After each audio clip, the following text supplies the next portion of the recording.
stationery maker Flair Writing Instruments has enjoyed a strong debut on the exchanges, listing at over a 50% premium to its issue price. Sumit Rathod, the whole-time director of the company, is now joining in to discuss the outlook going forward now that they are finally listed on the bourses. Mr. Rathod, good morning. Thank you so much for joining us. Well, it's been a great time for the company. The listing has been really strong. So let's talk about the strategies, because you will be able to discuss them more openly now. If you can give us a sense as to what the growth target is likely in FY24 and FY25. You do have capacity expansion plans. Where does that take your growth to? First of all, thank you for having us. And yes, it is a very happy moment for the company. Such a long journey, and it has come out, and we are happy that people believe in our story and trust us, in our journey going forward. Coming back to the question, we think our strategy is quite, straightforward, that we concentrate on our strengths of deepening our pocket and making sure that our brands and our product range is available pan across in India, as well as, since we are already exporting to 97 countries, we want to deepen our pockets in those countries as well. And with the new, diversification that we are have gotten into, for example, into the steel category or the creative line, that is somewhere we also expect to have a relatively, higher growth, overall, and taking us to the targets that we are, targeting for the coming years ahead. So what is that target, Mr. Rathod? You spoke about diversification, you spoke about new category that you're entering. FY23, your sales were around 950 crore rupees. What is the target for FY24? And in terms of margins as well, it has been increasing from levels of 7% in FY21 to around 21%. Will that continue, or will diversification lead to better margins for you? If you can give us those two numbers.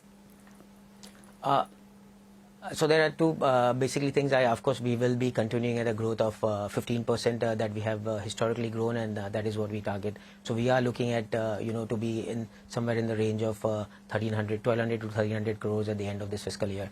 And of course, we have always been, bottom line healthy company, and we will continue to, do so. Even if you talk about Q1, we are going as per the expected target that we are looking at. So we are looking at already in the range of 18-19% that we were doing earlier, and now Q1 is already gone to 21%. Right.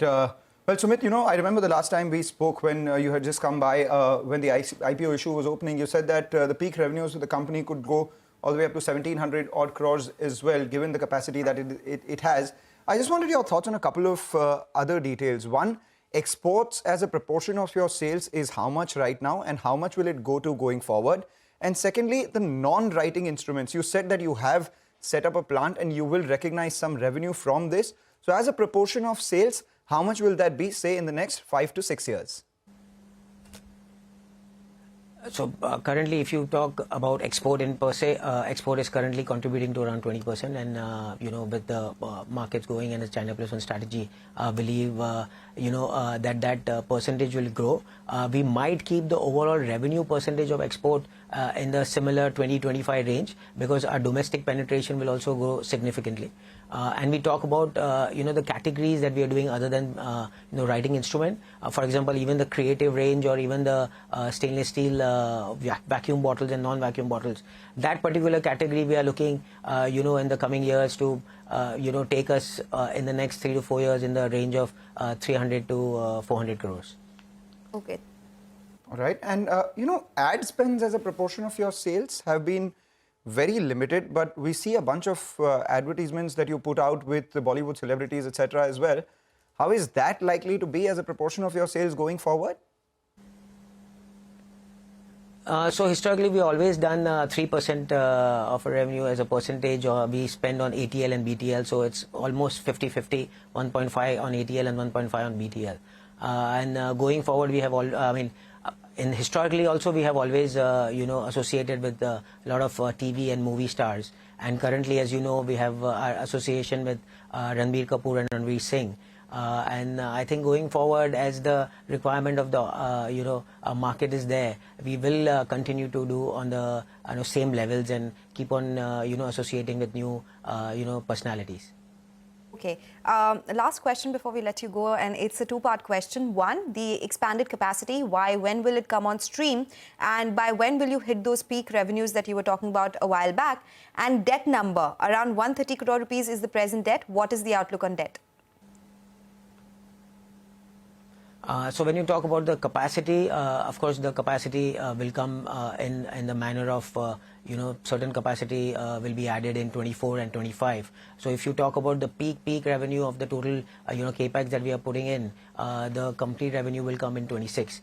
And when it comes to stainless steel, like we have already mentioned earlier, that we have already done a capex into the stainless steel bottle, and we already have some line and installation process. So if you talk about that particular category itself, the revenue will majorly come in 2024, going forward.